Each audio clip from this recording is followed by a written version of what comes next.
Hello students, good morning to all of you. चलो हम लोग जो है अभी सॉल्यूशन देखने जा रहे हैं अपना ये क्लास 11th वाला जो पोर्शन था उसके फुल टेस्ट का। ठीक है, चलो स्टार्ट करते हैं। सबसे पहला क्वेश्चन है, विड्थ ऑफ रिवर कितना है 1 किलोमीटर, वेलोसिटी ऑफ बोट कितना है 5, boat covered the width of river via shortest path. तो शॉर्टेस्ट पाथ पर अगर जाना है तो अगर मान लेते हैं ये अपना रिवर का विड्थ है जो कि मैं बोल रहा हूँ 1 किलोमीटर है। तो ऐसे में पॉइंट ए से अगर वो स्टार्ट करता है तो शॉर्टेस्ट पाथ पर जाने के लिए जस्ट अपोजिट बैंक पर उसको जाना पड़ेगा। और जस्ट अपोजिट बैंक पर जब भी जाएगा तो उसके लिए उसको स्विम इधर है। रिवर का फ्लो अगर मान लेते हैं आगे की तरफ है तो ये हो गया रिवर फ्लो। रिवर फ्लो को मैं यू से लिखता हूँ और उसका स्विम स्पीड को मैं वी से लिख रहा हूँ। तो बेसिकली उसका जो नेट स्पीड होगा, नेट वेलोसिटी जिसको हम लोग कह सकते हैं, ये है वी नेट, जिसका वैल्यू वी नेट का कितना हो जाएगा, square root v square minus u square. समझो इसको, ये राइट एंगल ट्रायंगल बना रहा है ना, वहीं से मैंने लिखा है। तो अब जो ये टाइम है, दिस टाइम को हम लोग डायरेक्टली लिख सकते हैं डी बाई वी नेट। और इस इक्वेशन को आप लोग ध्यान में भी रखेंगे तो डी की जगह पर तो डी ही है, वो विड्थ हो गया। वी नेट की जगह पर हो गया v square minus u square. So please remember this particular equation in the case of shortest path. ठीक है, अब टी की जगह पर कितना दिया हुआ है, वो 15 मिनट। तो 15 मिनट की जगह पर हो गया 1/4 आवर इक्वल्स टू डी की जगह पर कितना दिया हुआ है 1 किलोमीटर, उसको 1 ही छोड़ दो, divide by we square, v की जगह पर दिया हुआ है 5, 5 स्क्वायर माइनस यू स्क्वायर। तो वो हमसे वेलोसिटी ऑफ रिवर पूछ रहा है, यहाँ से सॉल्व कर लो, u का वैल्यू आ जाएगा 3। सो फर्स्ट का option A will be the correct one. Done है। चलिए अब सेकंड क्वेश्चन पे चलते हैं। If two SHMs are represented by equations, ये y1 है, ये y2 है, the ratio of their amplitudes. तो ये जो पहला वाला जो इक्वेशन दिया हुआ है, ये है a sin omega t plus 5 के फॉर्म में। तो y1 वाला यानी पहला इक्वेशन का जो एम्पलीट्यूड है वो तो हमारा हो गया सीधा सीधा 4। ठीक है, अब जो सेकंड वाला इक्वेशन है, इस इक्वेशन में जो एम्पलीट्यूड हम लोग निकालेंगे, इसमें देखो एक साइन वाला फंक्शन है और एक कॉस वाला फंक्शन है ना? तो जब भी साइन और कॉस वाला फंक्शन होता है तो दोनों के एम्पलीट्यूड को स्क्वायर करके अंडर रूट करते हैं ना। तो इसको हम लोग पहले रीराइट कर ले, तो 4 sign 3 pi T, 3 pi T, ये पहला वाला टर्म हो गया, प्लस कर लो उसमें 4√3, 4√3 कॉस 3 पाई टी। तो यहाँ पर हो जाएगा कॉस, एक सेकंड इधर से मैं इसको इरेज कर दे रहा हूँ ताकि कोई कंफ्यूजन ना हो। चलो इधर को देखो, अब यहाँ पर हम लोग फिर से पेन ले लिए, कॉस 3 पाई टी। क्लियर है। अब देखो ये जो साइन वाले फंक्शन का है ये 4 है और ये जो कॉस वाले फंक्शन का यहाँ पर है 4√3। अब हम लोग इसका एम्पलीट्यूड कैसे निकालेंगे, तो अंडर रूट ये हो जाएगा 4 स्क्वायर जो फर्स्ट फंक्शन का एम्पलीट्यूड प्लस 4√3 का स्क्वायर। तो ये बन गया कितना बताओ, तो 4 4 जा 16, 16 प्लस यहाँ 4 4 जा 16, 3 जा 48। तो ये बन गया तुम्हारा 64, 64 का अंडर रूट कितना आ गया 8। तो पहले वाले का है एम्पलीट्यूड 4, सेकंड वाले का जो एम्पलीट्यूड आ गया वो है 8। तो अगर हमें रेशियो लेना होगा तो 4/8 A1/A2, तो ये कितना बन जाएगा बताओ, 1:2। चलो थर्ड क्वेश्चन पे चलते हैं। एक आइसोलेटेड सिस्टम, बहुत ही सिंपल सा क्वेश्चन है। आइसोलेटेड सिस्टम में ना मास का ट्रांजिशन होता है ना ही एनर्जी का। तो there is no exchange, no exchange of energy correct है, लेकिन मास का भी लेना है। ये थर्ड ऑप्शन को देखो, there is no exchange of mass and energy with the surrounding. So इसका थर्ड ऑप्शन करेक्ट हो जाएगा। डन। चलो क्वेश्चन नंबर 4 पे चलते हैं। A system does 50 joule of work. तो अगर सिस्टम ने 50 जूल ऑफ वर्क को किया है तो हमारे फिजिक्स में क्या होता है, whenever the system does some work तो it is treated as positive. तो हमारे लिए वर्क के जगह पर आ गया 50 and bye absorbing 50 joule of heat. और जब भी ये हमारा सिस्टम हीट को एब्जॉर्ब करता है तब भी वो प्लस सिस्टम ही साइन माना जाता है, तो प्लस 50। तो अब बात ये है कि डेल्टा यू जो होता है वो होता है हमारे लिए क्या बोलो, Q माइनस डब्ल्यू, है ना। तो हमारे फिजिक्स में ये जो फर्स्ट लॉ ऑफ थर्मोडायनामिक्स है उसमें del U equal to Q minus W. आप इसको केमिस्ट्री से रिलेट मत करो, केमिस्ट्री में भी ऐसा ही है, लेकिन हाँ वहाँ साइन कन्वेंशन की वजह से वहां पर क्यू प्लस डब्ल्यू करके लिखते हैं। तो उसके साथ कंफ्यूज मत होना, क्योंकि हमारे लिए Q equals to W plus delta U हम लोग लिखते हैं, है ना? तो इस हिसाब से del U equals to Q minus W, दोनों में कोई डिफरेंस नहीं है, सिर्फ साइन कन्वेंशन का डिफरेंस है। ओके, सो Q के जगह पर हो गया 50 माइनस 50, तो ये कितना आ गया 0, तो ये हो गया ऑप्शन ए करेक्ट। इसके बाद आ जाओ क्वेश्चन नंबर 5 पे। Two cars are travelling towards each other at a speed of 20 each. When the cars are 300 meter apart, both the drivers apply brake and cars retard at the rate of 2. The distance between them when they come to rest. अच्छा, एक बात बताओ कि यहाँ पर है एक car जो जा रहा है 20 से, फिर यहाँ पर है एक कार जो आ रहा है 20 से। हम अगर रिलेटिव वेलोसिटी को लिखें तो रिलेटिव वेलोसिटी u रिलेटिव ये बन जाएगा ऑपोजिट में है ना, तो ऐड हो जाएगा 40 हो गया। अब इसका जो एक्सेलरेशन है वो भी तो अपोजिट में है, तो वो भी ऐड हो जाएंगे, तो वो कितना हो गया 2 और 2 मिल करके 4। ठीक है, तो ये जो ए रिलेटिव है इसको रिटार्डेशन है ना, तो इसको आप माइनस साइन के साथ लिखो। तो अब हमें ये समझना है कि ये दोनों मिल करके कितना डिस्टेंस गए, तो उसको हम लोग एस रिलेटिव बोल सकते हैं। तो एस रिलेटिव अगर हम लोग लिखें तो इसको हम लोग अप्लाई करेंगे you relative into T minus half A relative into T square. यहाँ मैंने माइनस क्यों यूज किया है, क्योंकि रिटार्डेशन है, तो ध्यान में रखना कि ये रिटार्डेशन है, तो हम लोग इसको मॉड में अगर करके सोचें तो रिटार्डेशन वैल्यू इज 4, तो इसके जगह पर हम लोग 4 यूज करेंगे। और अगर तुम्हें -4 यूज करना का मन रहता है मैथ्स के टाइप का, तब बीच में प्लस साइन लिखना, तब वहां माइनस लिख दो। ठीक है, तो अब बताओ यू रिलेटिव की जगह पर तुमने कितना लिखा 40 इंटू टाइम। टाइम का हमें कितना दिया हुआ है, टाइम तो हमें दिया नहीं है, हमें टाइम निकालना पड़ेगा। माइनस हाफ ए रिलेटिव की जगह हो गया 4 इंटू टी स्क्वायर। अब यहाँ पे टाइम वाला चीज फंस गया रे, टाइम को पहले निकाल दो। टाइम कैसे निकालोगे, तो यहाँ से निकाल सकते हो, v relative equals to u relative minus a relative into t, ऐसे करके लिखो। तो v रिलेटिव जब दोनों ही जा करके मान लो ये यहाँ रुक गया, ये यहाँ रुक गया, तो जब रुक गया तो v रिलेटिव कितना हो जाएगा 0। u रिलेटिव की जगह पर है 40 माइनस ये हो गया 4 इंटू हो गया t, सॉल्व करने पर t इक्वल्स टू आ गया 10। अब ये 10 का वैल्यू को ऊपर वाले इक्वेशन में रख दे, तो यानी यहाँ पर आ गया 40 into 10, 40 into 10 minus half into 4 into 10 का स्क्वायर, सो ये हो गया 400 माइनस 200, तो इट विल बी 200। ठीक है, तो s relative is 200, that means what, समझो इसको, ये जो डिस्टेंस ट्रेवल किया और वो जो डिस्टेंस ट्रेवल किया दोनों को मिला करके है 200, जबकि दोनों के बीच का गैपिंग था कितना 300। क्लियर हुआ, तो 300 में से ये दोनों मिल करके 200 ट्रेवल कर लिया, तो अब बताओ कि बीच में बच कितना गया, तो ये भी ये और ये दोनों मिल करके 200 तो हो ही गया, तो बीच में अब कितना बच जाएगा 100। ठीक है, अब ये क्वेश्चन को जो मैंने ऐसे करके समझाया है, ये मेरा सोचने का अप्रोच था। इस क्वेश्चन को एक और भी तरीके से तुम सोच सकते हो, लेट मी गाइड यू, है ना? एक और तरीके से भी मैं तुम्हें सोच करके बताता हूँ, शायद तुम्हें वो तरीका भी पसंद आ जाए, क्योंकि एग्जाम में हम लोग किसी एक तरीके के साथ स्टिक करना चाहते हैं, वो तरीका जो कि हमें समझ में आए। अब देखो ये जा रहा था 20 के स्पीड से और रिटार्डेशन था, तो रिटार्डेशन के जगह पर हो गया तुम्हारा -2, तो तुम्हें सोचना है कि ये कितना दूर जा करके रुक जाएगा।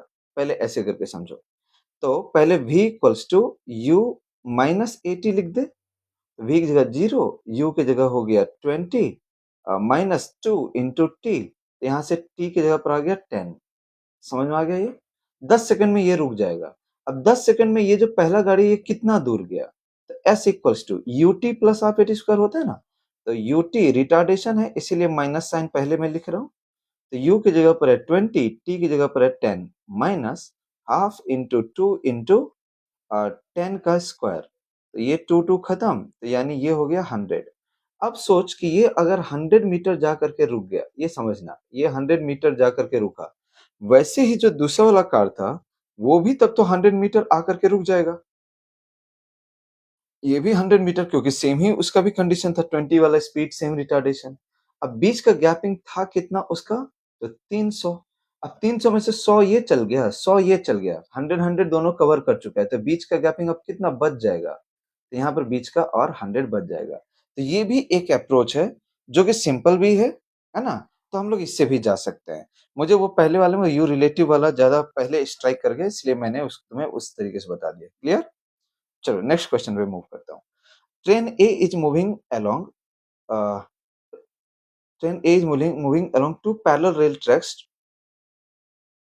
Moving along, train A is moving along two parallel rail tracks towards north with speed 72 and train B is moving towards south. अच्छा, दोनों parallel tracks है, ओके, और A जो है वो ऊपर जा रहा है ऐसे, कितना के स्पीड से जा रहा है? तो 72, और B जो है, B वो नीचे की तरफ यानी साउथ की तरफ आ रहा है, वो कितने की स्पीड से आ रहा है? 108। ठीक है? Velocity of train B with respect to train A. तो देखो नॉर्मली जो है इस वाले डायरेक्शन को हम लोग पॉजिटिव बोलते हैं और इस वाले डायरेक्शन को नेगेटिव। तो हम लोग इसी साइन कन्वेंशन के साथ बढ़ेंगे। वेलोसिटी ऑफ ए को हम लोग क्या बोलेंगे बताओ? वेलोसिटी ऑफ ए इज +72, +72, और वेलोसिटी ऑफ बी को जो साउथ की तरफ जा रहा है वो -108। ठीक है? अब हमसे अगर वो पूछ रहा है velocity of B with respect to A, तो velocity of B with respect to A is velocity of B minus velocity of A. ठीक है? तो वेलोसिटी ऑफ बी हो गया -108 माइनस ए हो गया 72, तो ये हो गया -180। -180 को अगर मीटर पर सेकंड में अगर हम चेंज कर दें 5/18 से मल्टीप्लाई करके, तो ये जो किलोमीटर पर आवर में है ये बदल जाएगा किसमें बताओ तो? ये बदल जाएगा -50, 50 मीटर पर सेकंड, 5/18 से मल्टीप्लाई कर दो तो -50 होना चाहिए। ए भी हो सकता है, बी भी हो सकता है। ठीक है, इसके बाद क्या बोल रहा है? With respect to A and velocity of ground with respect to B. तो ग्राउंड का जो है वेलोसिटी ऑफ ग्राउंड वो तो है 0। अब velocity of ground with respect to B अगर वो पूछ रहा है, velocity of ground minus velocity of B, तो ये हो गया 0 माइनस वेलोसिटी ऑफ बी कितना है रे? -108। तो आंसर हो गया 108 किलोमीटर पर आवर। इसको मीटर पर सेकंड में 5/18 से मल्टीप्लाई करो तो ये 30 मीटर पर सेकंड में बदल जाएगा। ठीक है, तो ये तुम्हारा ये वाला ऑप्शन, तो second option will be the correct one.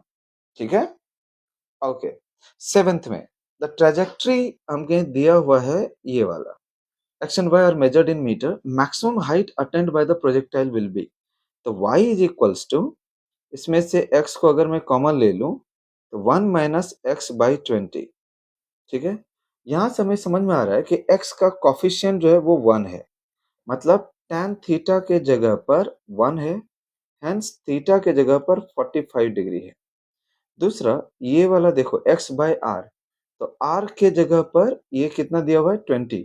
Hope so, मुझे उम्मीद करता हूँ ये सबको याद होगा। ये जो इक्वेशन स्टैंडर्ड होता है tan theta into X 1 minus X by R, ये आर रेंज है ना? तो ये आर के जगह पर है 20। अच्छा, अब क्या हम लोग रेंज और हाइट का रिलेशन जानते हैं ना? यस, जानना ही चाहिए। R equals to 4h cot theta, we all no.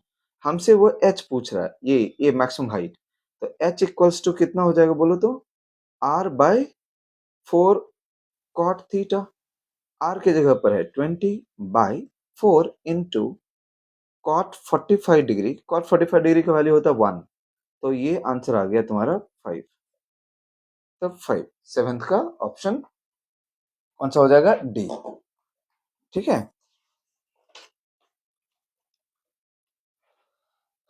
अब आते हैं 8 पे, क्वेश्चन नंबर 8। अब ये वाला जो दिया हुआ है इक्वेशन, इसमें हमें लिखना है A by B. A B inverse मतलब ए बाई बी का डायमेंशन।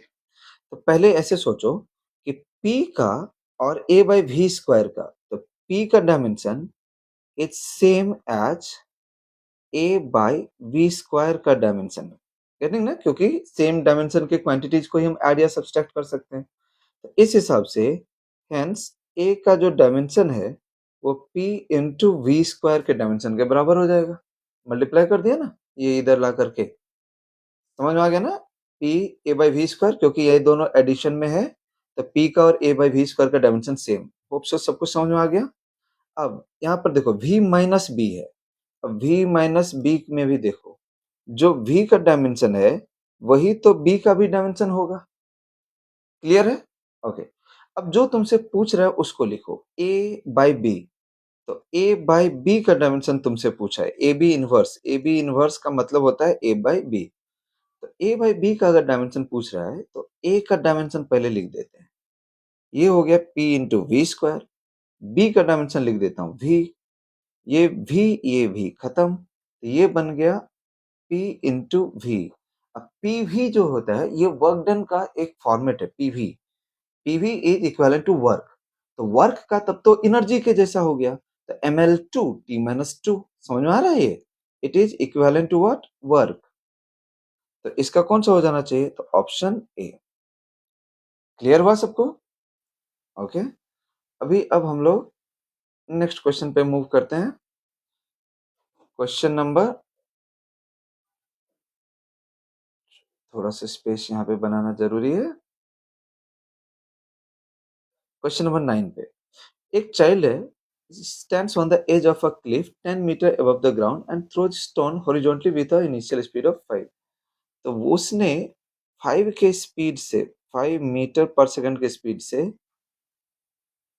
ये 10 मीटर ऊपर बैठ करके एक बॉल को प्रोजेक्ट किया। बॉल यहाँ पर आकर के गिरता है। ठीक है।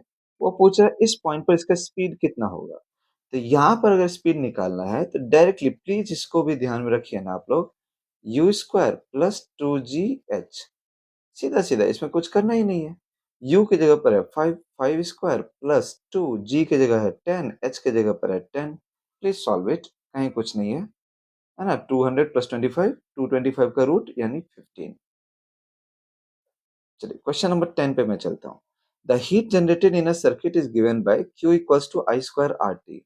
तो q इक्वल्स टू अगर हमें दे रहा है वो आई स्क्वायर आर टी, हमसे एरर पूछ रहा है। तो अगर एरर लिखूंगा D Q by Q equals to 2 times D I by I plus D R by R plus D T by T.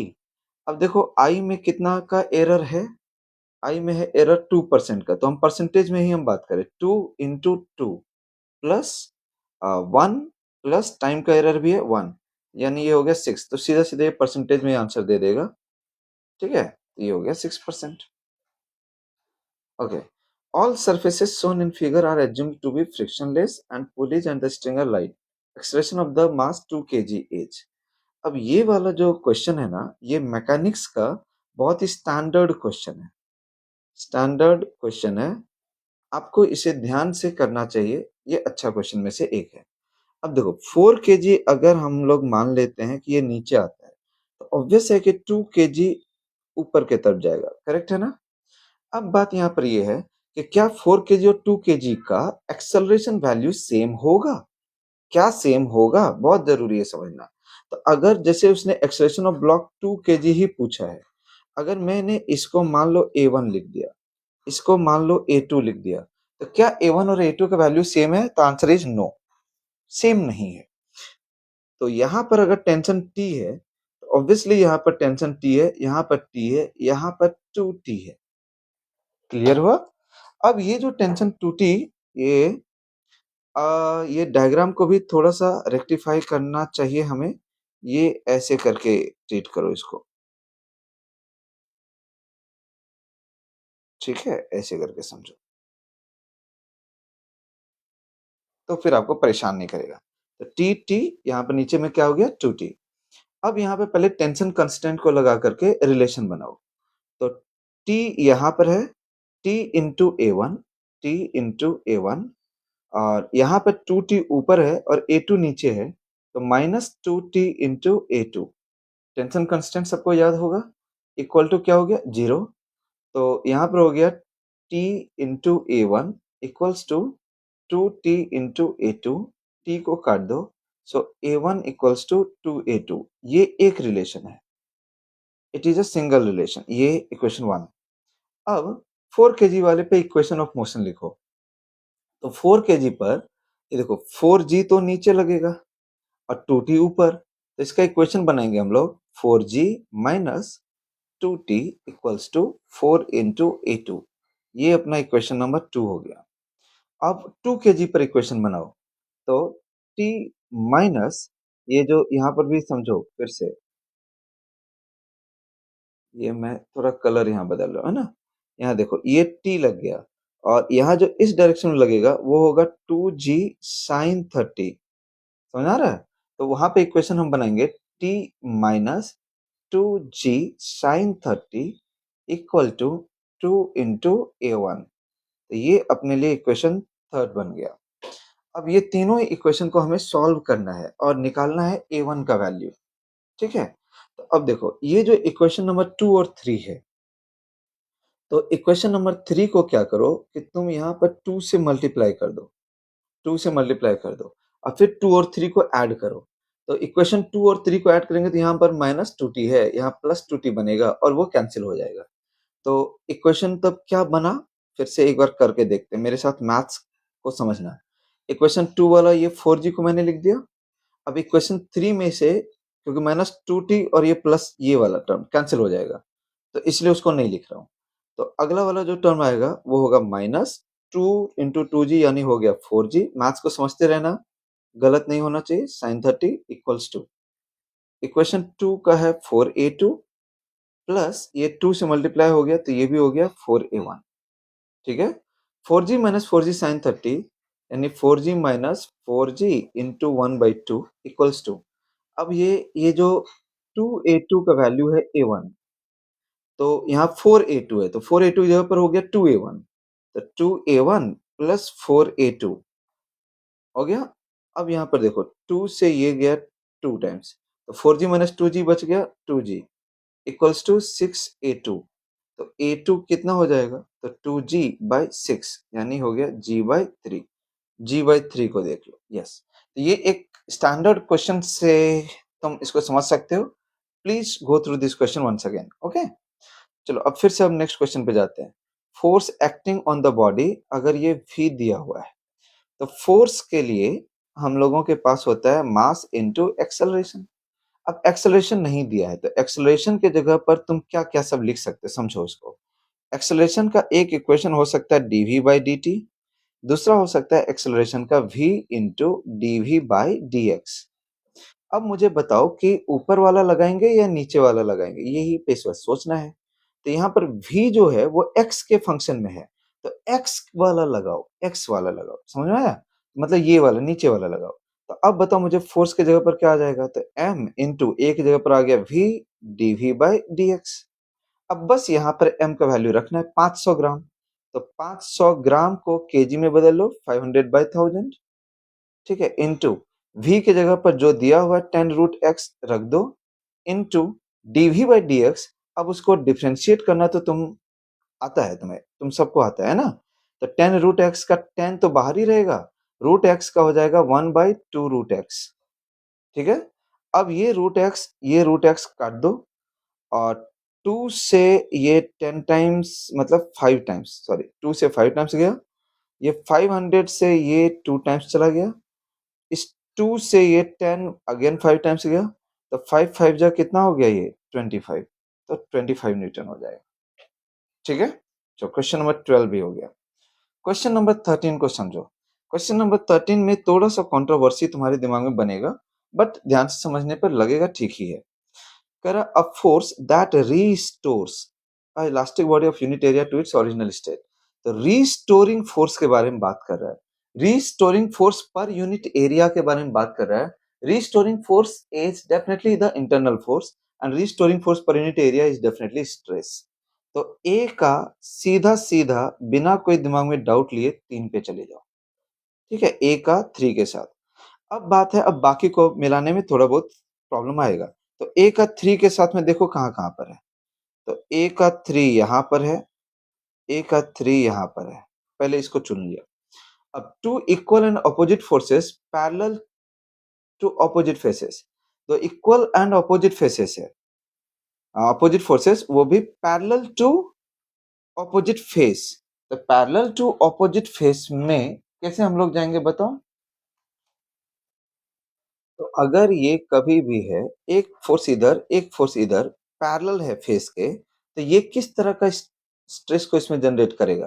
तो दिमाग में तो बन ही गया होगा, ये शियर का एग्ज़ाम्पल है। तो बी का जाएगा तुम्हारा 4 के साथ। बी का 4 देख तो यहाँ पर है, यहाँ पर, यस, तो ए बैठ गया, ठीक है? इसके बाद सी और डी को तुम खुद से मैच करो। तो सी का होना चाहिए 1 और डी का होना चाहिए 2। डन? चलिए क्वेश्चन नंबर 14 पे चलते हैं। 14 में यहाँ पर देखो ये वाटर जेट है। वाटर जेट एक वेरिएबल मास का एग्जाम्पल है। तो क्वेश्चन नंबर 14 में सबसे पहले वाटर जेट से जो फोर्स लगता है उस फोर्स का इक्वेशन क्या होता है वो समझना है। V into D M by D T. अब V की जगह पर कितना है तो क्वेश्चन में देखो 10 है। D M by D T कितना है 1 kg पर सेकेंड। तो ये हो गया 10 इंटू 1, तो फोर्स कितना हो गया 10। अब ये फोर्स जब लगेगा इस 2 kg पर, तो फोर्स इज इक्वल्स टू लिखेंगे हम लोग मास इंटू एक्सेलरेशन। तो एक्सेलरेशन इक्वल्स टू हो जाएगा फोर्स बाय मास। फोर्स की जगह है 10, मास की जगह पर है 2 kg, तो ये हो गया 5। Answer is 5। ठीक है, चलिए नेक्स्ट क्वेश्चन पे चलते हैं। कह रहा है करेक्ट स्टेटमेंट को आइडेंटिफाई करना है। तो करेक्ट स्टेटमेंट में work done bye a man in lifting a bucket out of well is negative. Negative नहीं होगा ना, क्योंकि अगर ये वेल है, इससे अगर हमने एक बकेट को मान लो कि ऐसे ऐसे अगर हम लोगों ने ऊपर खींचा, तो फोर्स भी ऊपर लगा, और ऊपर खींचे तो डिस्प्लेसमेंट भी ऊपर हो रहा है, तो डेफिनेटली ये वर्क डन पॉजिटिव होगा, तो ए तो गलत हो गया। अब बी पे आ जाओ। बी में work done by gravitational force in lifting a bucket. Yes, gravitational force नीचे लगता है mg, और मूवमेंट ऊपर है, तो ये वाला जो वर्क डन होगा ग्रेविटेशनल फोर्स वाला नेगेटिव होगा, तो इट इज नेगेटिव, तो ये सेकंड वाला करेक्ट बोल रहा है। Work done by friction on a body sliding down an incline plane. अगर एक इंक्लाइन प्लेन पर एक बॉडी स्लाइड कर रहा है, तो फ्रिक्शन तो पीछे लगता है, और ये स्लाइड आगे कर रहा है, तो पक्का है कि ये वर्क डन फ्रिक्शन का नेगेटिव होगा। लेकिन इसने बोल दिया पॉजिटिव, तो ये गलत हो गया। Work done by an applied force on a body moving on a rough horizontal plane with uniform velocity is zero। ये ये जो है, अगर रफ भी सरफेस है, तो रफ सरफेस पर भी हम लोग उसको अगर पुल कर रहे हैं, फोर्स लगाना पड़ रहा है ना, और उसी डायरेक्शन में जा रहा है, तो work done can not be zero, तो ये भी गलत है। अब work done by air resistance on an oscillating pendulum is negative. Yes, oscillating अगर पेंडुलम है, सॉरी ये वाला नहीं, ऑसिलेटिंग पेंडुलम का बात मैं कर रहा हूँ, ये वाला।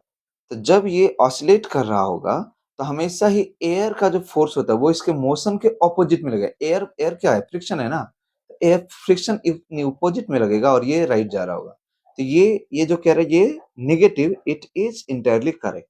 तो कौन कौन सा करेक्ट हुआ, एक बी वाला और एक ई वाला, देखो B and E only. Please go through this question also, अच्छा क्वेश्चन है, ठीक है। चलिए क्वेश्चन नंबर 16 पे चलते हैं। इसमें 16 वाले में आपको अटेम्प्ट करने से पहले मैं दो फॉर्मूला को रिकॉल करवा देता हूँ।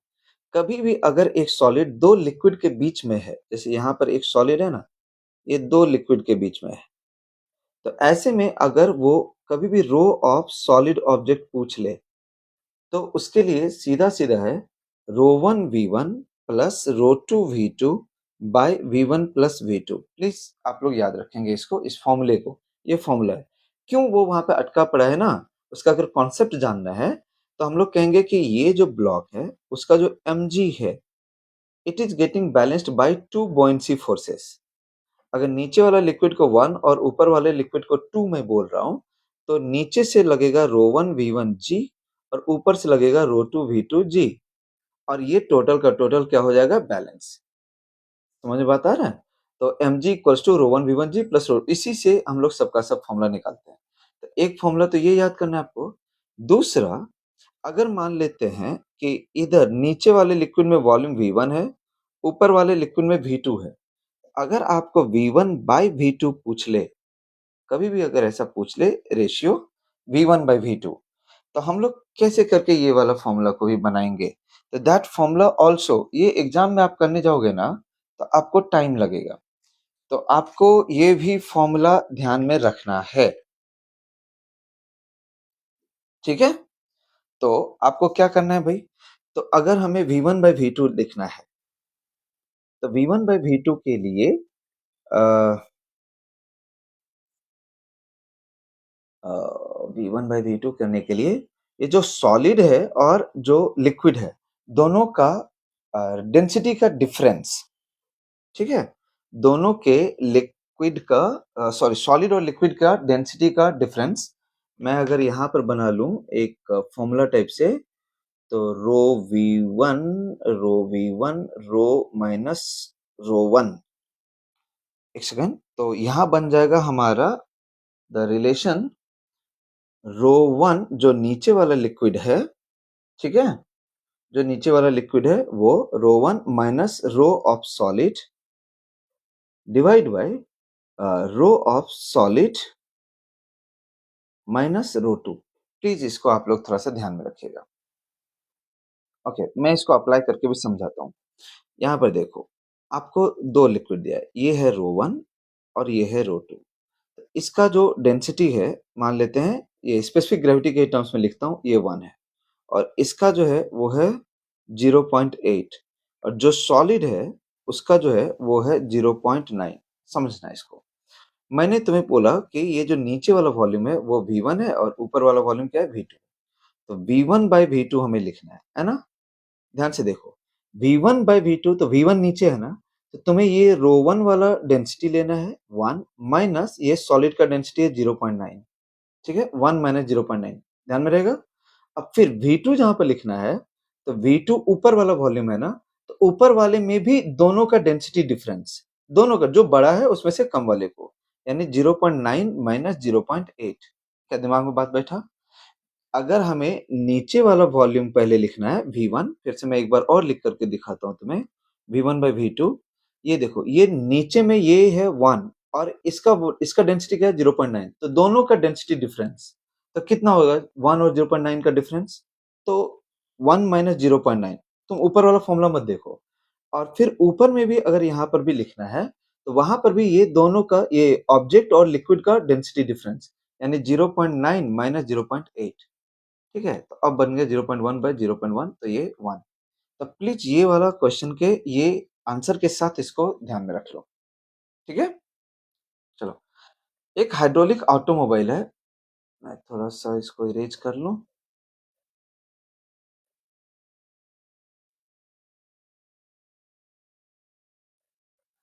एक हाइड्रोलिक ऑटोमोबाइल लिफ्ट है, 5000 केजी को वो बैलेंस कर रहा है, एरिया इतना है, तो प्रेशर कितना बनेगा? क्योंकि हर जगह पे प्रेशर सेम ही होता है, ये हाइड्रोलिक लिफ्ट आप लोगों को समझा चुका हूँ। एक जगह पे बड़ा एरिया बनता है, एक जगह पे छोटा, और हर जगह पे प्रेशर का वैल्यू सेम ही होता है। डन है? तो pressure is equals to force जो एक्सटर्नल फोर्स है by area, F by A. तो एफ की जगह पर हो जाएगा 5000 केजी है ना, 5000 जी एम जी, तो ये हो गया 10 एम जी बाय एरिया कितना है 250 सेंटीमीटर स्क्वायर है, तो 10⁻⁻4 कर दो। तो इसको सॉल्व करेंगे तो जीरो जीरो खत्म, 25 से 25 टू जो 50 यानी 20 हो गया, तो ये हो गया 2 इंटू 10⁻6। क्लियर है? Okay, 2 into 10⁻6। चलो 18 नंबर पे चलते हैं। एक रबर बॉल है, h हाइट से गिरता है और h/2 तक जाता है, परसेंटेज लॉस ऑफ एनर्जी कितना होता है? तो अगर मान लेते हैं हम लोगों ने h हाइट से इसको छोड़ा, h हाइट से छोड़ा, तो यहाँ पर इसका एनर्जी कितना हो गया? टोटल एनर्जी का ही मैं बात कर रहा हूँ, तो mgh, क्योंकि काइनेटिक था ही नहीं। बाद में वो h/2 हाइट तक ही गया, h/2 हाइट तक, तो यहाँ पर कितना एनर्जी बन गया बोलो? mgh/2। तो इस हिसाब से अगर हम लोग बात करें, परसेंटेज लॉस कितना है? सीधा आधा तो लॉस ही हो गया, तो 50% इज द लॉस। ये भी है, ये भी है, ये भी है, ठीक है? ओके, इसके बाद क्या बोल रहा है? Percentage loss of total energy of the initial as well as velocity of ball before it strikes the ground. तो वहां से जो हमने छोड़ा था, वो यहाँ पर किस स्पीड से हिट किया है? तो ये वाला जो स्पीड है वो तो होता है under root U square plus 2gh, तो u तो इसमें जीरो ही है, तो यानी ये बन गया 2gh। देखो कौन सा है, रूट अंडर 2gh, तो सेकंड ऑप्शन। चलिए क्वेश्चन नंबर 19 को देखो। बुलेट का मास है 50 gram, fired with speed 100 on a plywood and emerges with 40। Percentage loss of kinetic energy. तो इनिशियल काइनेटिक एनर्जी ले लेते हैं। Initial kinetic energy half M we square, v one square, और final kinetic energy half M we two square. तो loss हो रहा है ना, तो लॉस को अगर मैं लिखूं लॉस परसेंट को, तो के इनिशियल माइनस के फाइनल बाय के इनिशियल इनटू क्या करेंगे बोलो, 100। तो मैं तुम्हें बस यहाँ पे लिख करके बता रहा हूँ, सॉल्व तुम लोग खुद से करोगे। तो half M V one square minus half M we two square by half M V one square into 100।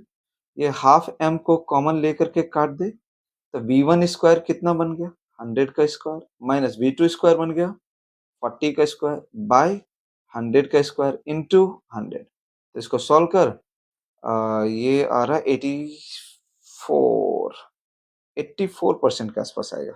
ठीक है। Now question number 20। A small ball, a small spherical ball of radius r falling through a viscous medium of negligible density has terminal velocity v. Another ball of same mass. अच्छा, terminal velocity का formula क्या होता है? तो terminal velocity का formula ये देखो,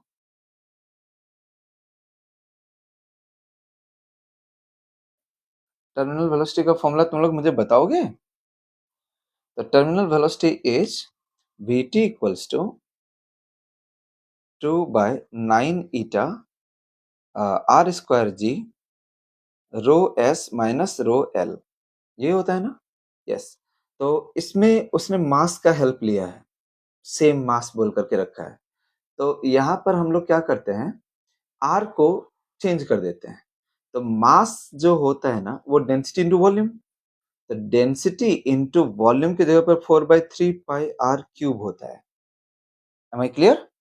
तो इस हिसाब से अगर मैं बात करूं,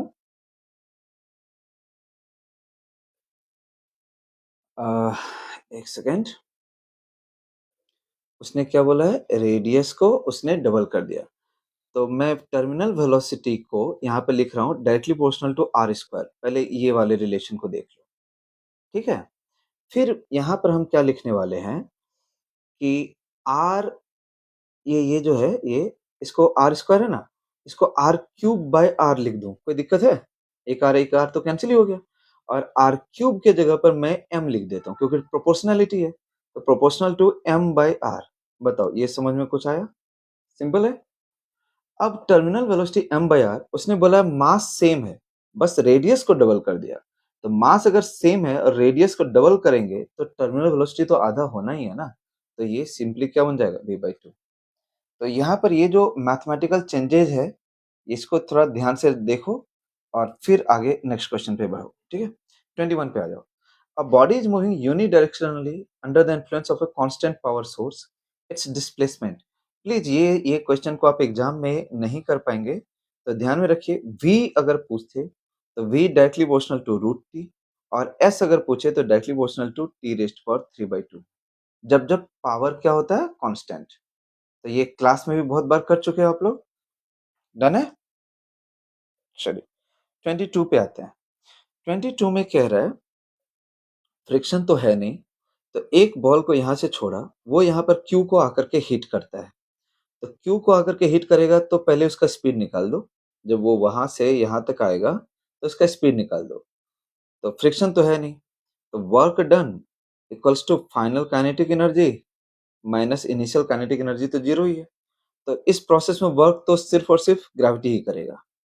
M G H equals to half M we square M M, so v equals to हो गया रूट अंडर 2gh।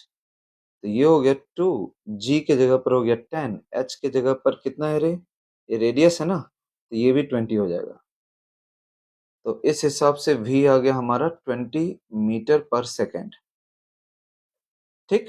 अब वो सेम मास के बॉल को यहाँ पे हिट कर रहा है।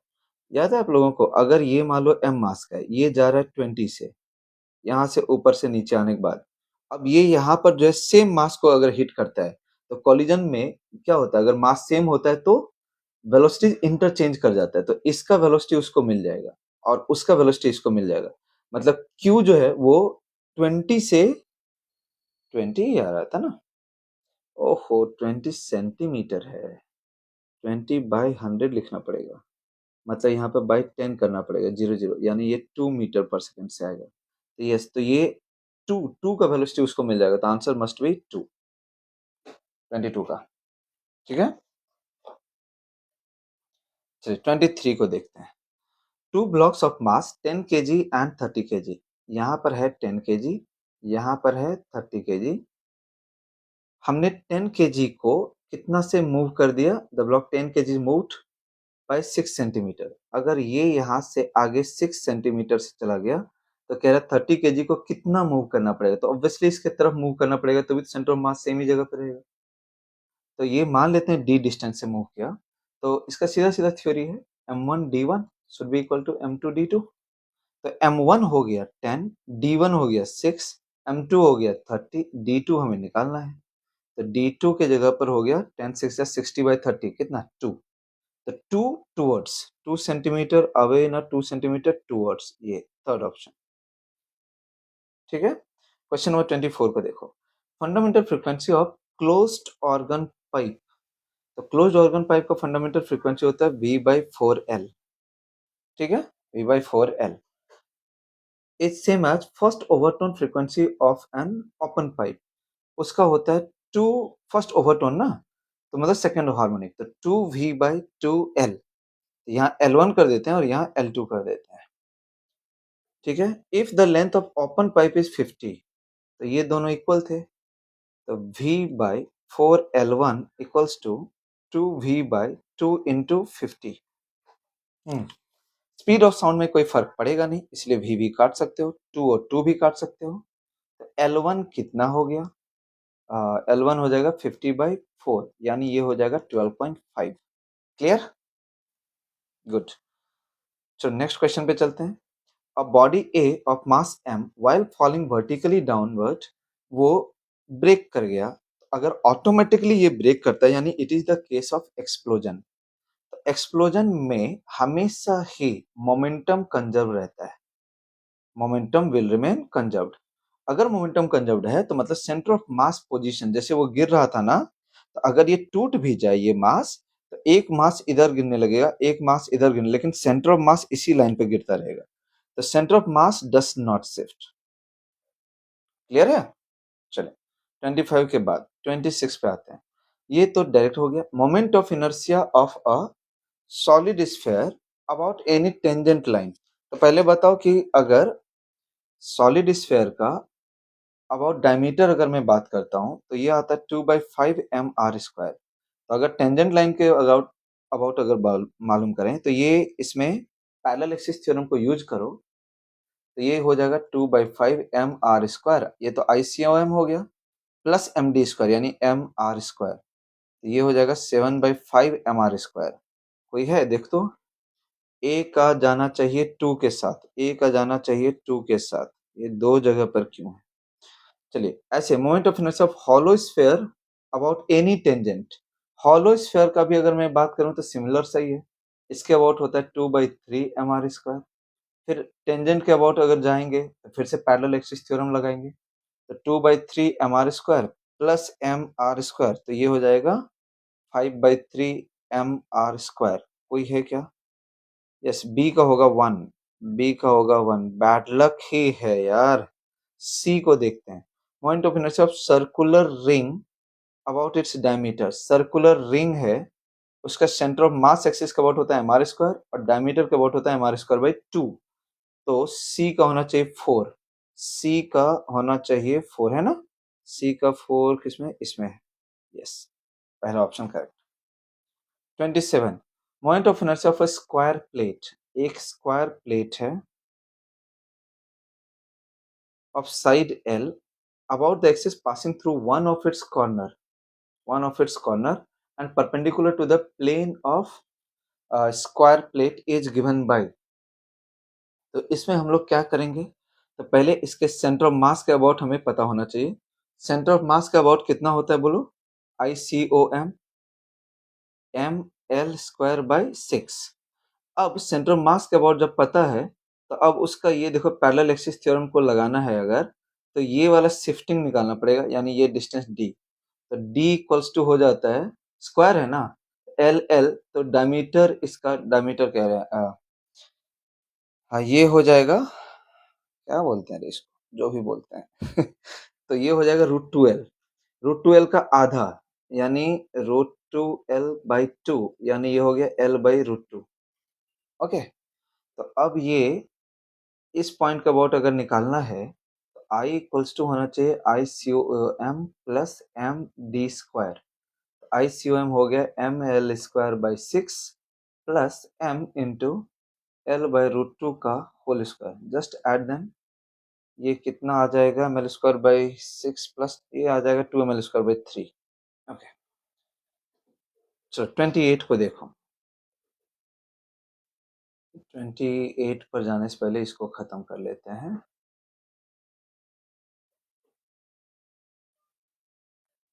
वो कह रहा है 4 ऑब्जेक्ट है, moment of inertia of thin circular ring about its diameter. तो I1 का वैल्यू हो गया, डायमीटर है ना mr²/2। फिर ये I2 बोल रहा है circular disc about an axis perpendicular to disc going through its centre. तो ये हो जाएगा mr²/2, क्योंकि ये सेंटर ऑफ मास एक्सिस के बारे में बात कर रहा है। I3 है सॉलिड सिलेंडर का अबाउट इट्स एक्सिस, ये भी होता है mr²/2, mr²/2। I1 I2 I3 तो बराबर ही हो गया। अब moment of inertia of solid sphere about its diameter axis, तो ये हो जाएगा 2/5mr²। I1 I2 I3 तो बराबर होंगे और I4 सबसे छोटा है, तो I4 शुड बी स्मॉल, तो स्मॉल यानी ये होना चाहिए। नाउ 29 को देखते हैं। दो स्टेटमेंट है, an electric fan continues to rotate for some time after the current is switched off. Correct है ये, fan continues to rotate due to inertia of motion, बिल्कुल करेक्ट। ए, अरे 29 का कौन सा वाला answer, both are correct, R is the correct, yes ये हो जाएगा। ठीक है, चलिए 29 के बाद अब हम लोग 30 पे चलते हैं। फ्लाई व्हील है accelerated uniformly from rest and rotates through 5 radian in first second. The angle rotated by the fly wheel in the next second. कभी भी हमेशा आप लोग इसको ध्यान में रखेंगे, क्योंकि हमेशा ना ऐसा जरूरी नहीं है कि एग्जाम में सारे स्टेप्स को फॉलो ही करें।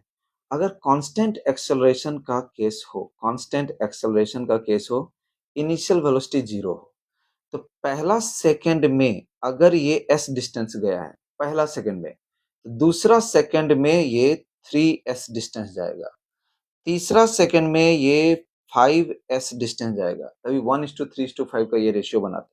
हाँ, लेकिन ये constant acceleration starting from rest. तो ये जैसा एक केस है वैसा ये भी है। तो पहला सेकंड में ये अगर 5 रेडियन गया तो दूसरा सेकंड में ये इसका 3 टाइम्स यानी 15 रेडियन जाएगा। बात खत्म है, क्वेश्चन खत्म। Now 31, a plane wave is described by the equation this, maximum velocity of the particle। Particle का मैक्सिमम वेलोसिटी क्या होता है, a ओमेगा। तो a की जगह पर है 3, ओमेगा की जगह पर देखो t का कोफिशिएंट कितना है 10, कितना हो गया 30, तो 30। ठीक है, 32 पे आ जाओ। A sample of gas at temperature T is adiabatically expanded to double its volume। अच्छा, टेम्परेचर और वॉल्यूम का रिलेशन है T into V raised power gamma -1 equals to constant, ये हमें पता होना चाहिए। इसका एडियाबेटिक एक्सपोनेंट दिया हुआ है वर्क डन। अच्छा, वर्क डन के लिए हम लोग फॉर्मूला लगा सकते हैं P1 V1 minus P2 V2 by gamma -1। इसी को हम लोग लिख सकते हैं NR T1 minus T2 by gamma -1। ठीक है, अब इसमें से, लेकिन अब इसको लगाने के लिए गामा का वैल्यू दिया हुआ है, एन भी दिया हुआ है, नंबर ऑफ मोल्स भी दिया हुआ है, लेकिन T1 माइनस T2 को चेक करना पड़ेगा। तो अब ये वाला रिलेशन को यूज करने का वक्त है। अब देखो T1 V1 gamma -1, T2 V2 gamma -1, T1 की जगह T है, V1 की जगह V है, गामा की जगह पर है 3/2, 3/2। T2 हमें निकालना है, V2 की जगह 2V है, उसकी जगह पर ऊपर भी है 3/2 माइनस 1। तो T2 हो जाएगा, T2 हो जाएगा, T अपनी जगह पे छोड़ दो, V/2V raise to power 3/2 minus 1। तो ये हो गया 3/2 माइनस 1 मतलब हो गया 1/2। तो T/√2 ये बन गया T2। अब इस चीज से वर्क निकालो। वर्क वाले फॉर्मूला में देखो, n की जगह है 1, ये वाला हम लोग इक्वेशन को रख रहे हैं ना, यहाँ पर n की जगह 1, r की जगह r, t1 की जगह t, t2 की जगह t by root two by gamma minus 1 यानी 3/2 माइनस 1। t कॉमन ले लो तो ये हो जाएगा आर टी, यहाँ पर हो गया root two minus 1 by root two divide by 1/2। इस हिसाब से R T into root two minus 1 by root two into 2। तो कौन सा वाला आंसर मैच किया रे? रूट टू से तो ऊपर में भी चला जाएगा ना, रूट टू टाइम्स, मालूम नहीं कौन सा वाला है। आर टी रूट टू से मल्टीप्लाई कर देंगे तो 2 minus root two, R T ये थर्ड ऑप्शन से मिलाओ, ये थर्ड ऑप्शन से मिलाओ, ठीक है। चलो क्वेश्चन नंबर 33 पे चलते हैं। 33 में क्या बोल रहा है? The loss in kinetic energy.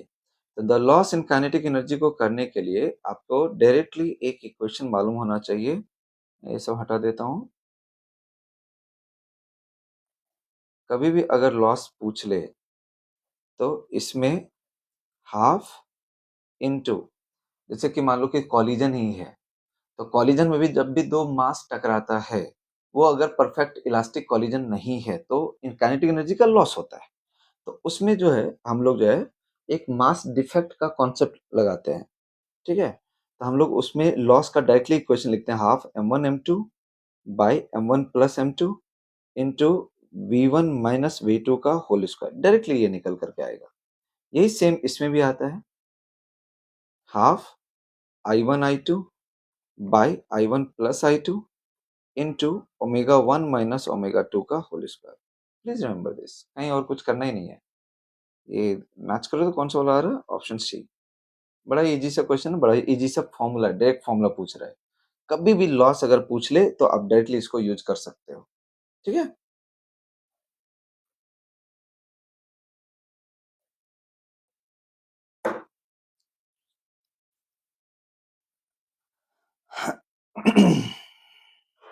Okay, इसके बाद क्या बोल रहे हैं? Angular momentum of a single particle moving with constant speed along circular path. Circular path पर अगर कभी भी एक पार्टिकल मूव करता है तो उसका जो होता है v कांस्टेंट होता है, और ओमेगा वहां पे v मतलब स्पीड, v का मतलब है स्पीड, स्पीड इसका कांस्टेंट है। वेलोसिटी तो खैर चेंज कर ही रहा है ना, वेलोसिटी तो चेंज कर ही रहा है, स्पीड कांस्टेंट। बट ओमेगा का अगर मैं बात करूं तो ओमेगा का डायरेक्शन भी कांस्टेंट, क्योंकि इसका इसका डायरेक्शन किधर हो जाएगा बताओ तो?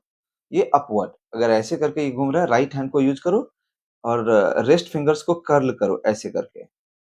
अगर ये कर्ल करोगे तो ओमेगा का डायरेक्शन जो है ना वो तुम्हारा थंब बता देगा। तो ओमेगा कांस्टेंट, तो एल क्या होता है? आई इंटू ओमेगा। वेक्टर में भी अगर लिखेंगे तो ऐसा ही, तो I is constant, omega is constant, so angular momentum is constant, remain same in magnitude and direction. Okay, चलिए नेक्स्ट पर चलते हैं।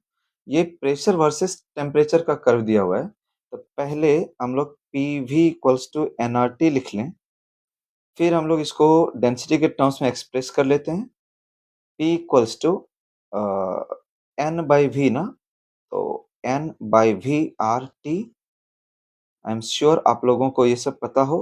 ये इसको हम लोग लिख सकते हैं एन बाई वी को एम बाई वी, अच्छा M by M nought into R T. Number of moles को मास बाय मोलर मास, तो P हो जाएगा m बाई वी को rho r t by M naught. अब इस हिसाब से अगर देखो तो वहां पर स्लोप के जगह पर जो है P equals to rho r by M naught है इंटू टी है, तो ये है स्लोप के जगह पर।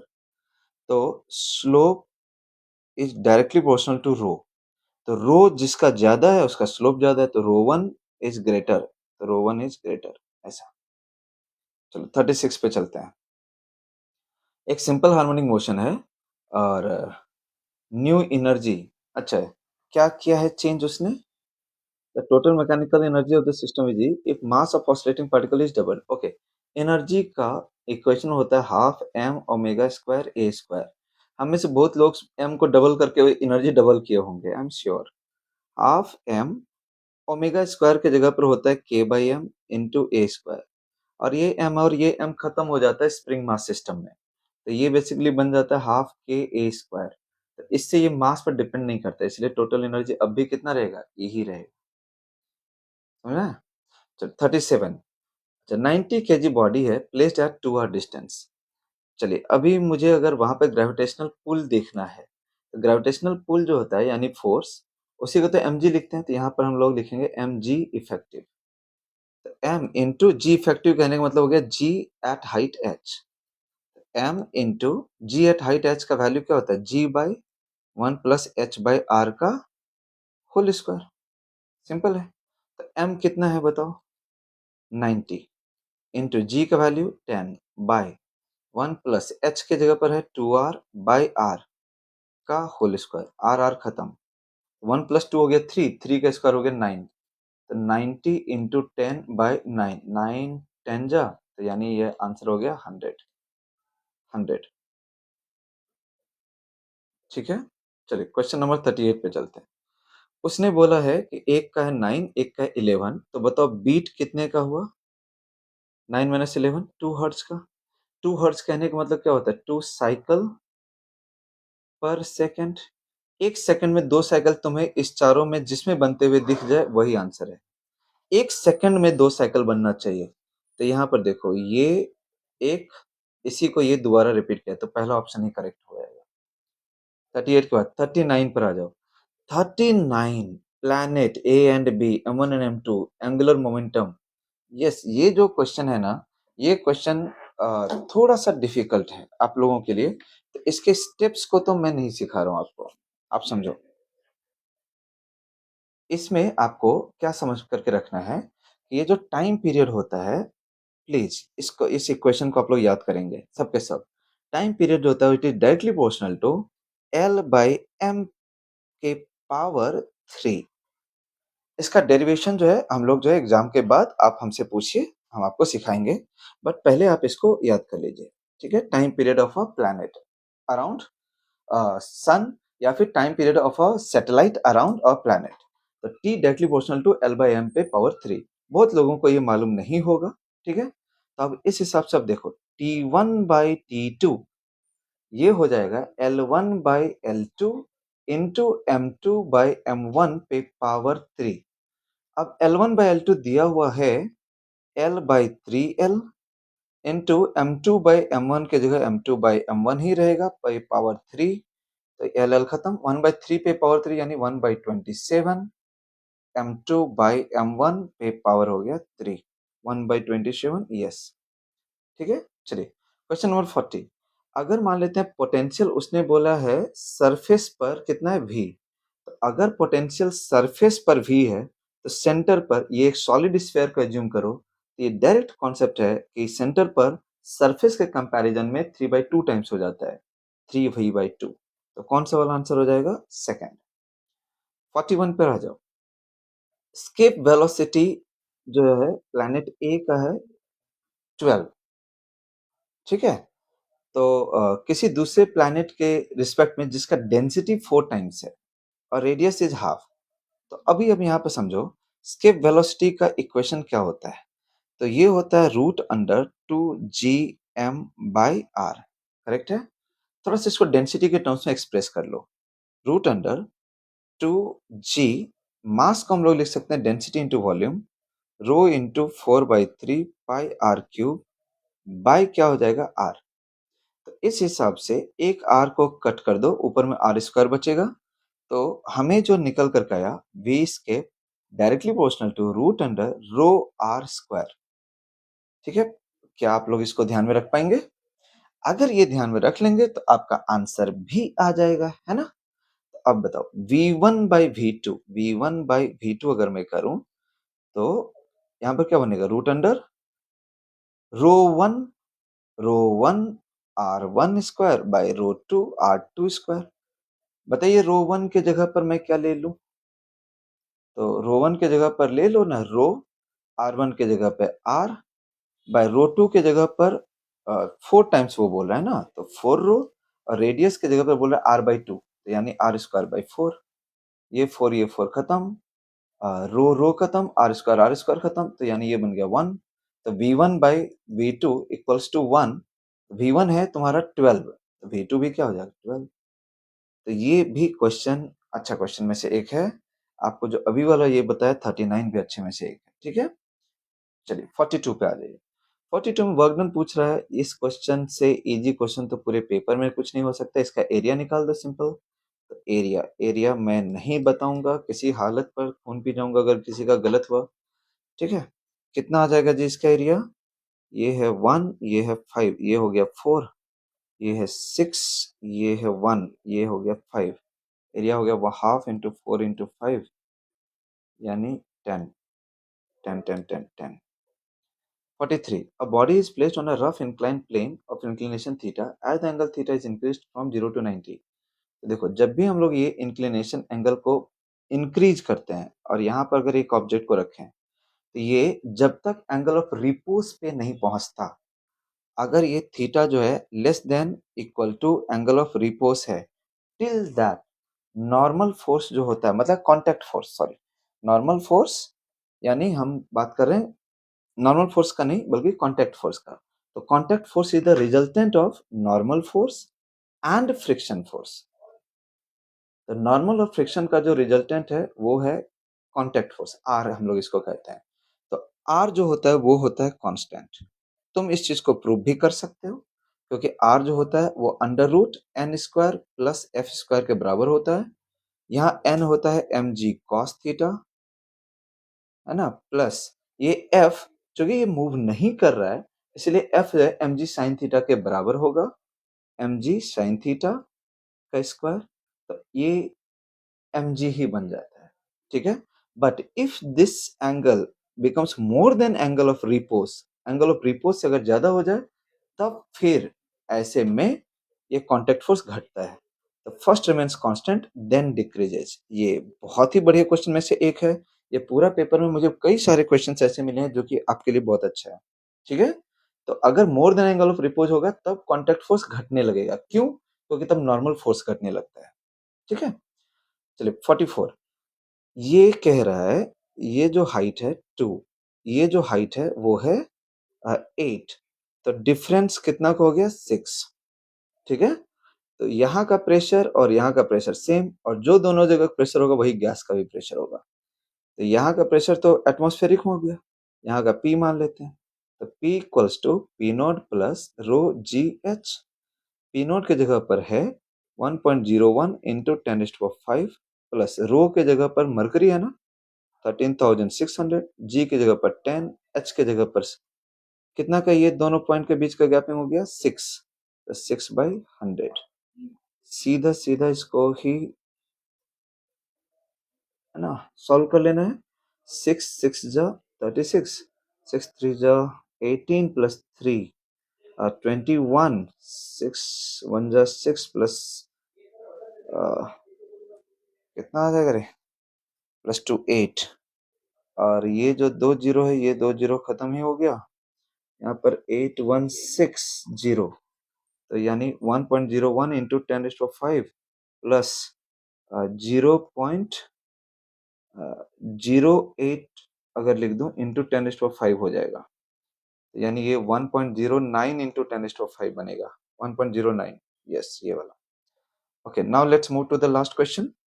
हमसे इलास्टिक एनर्जी पूछ रहा है। इलास्टिक एनर्जी कितना होता है?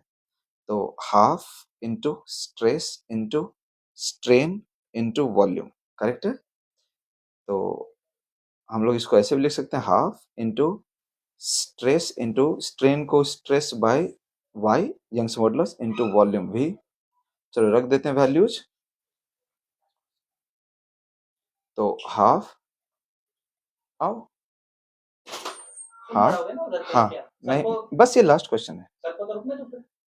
हाँ सर जाए, कोई बात नहीं। हाँ मैं वहां पे जाऊंगा, रुकना, सॉल्यूशन चल रहा है।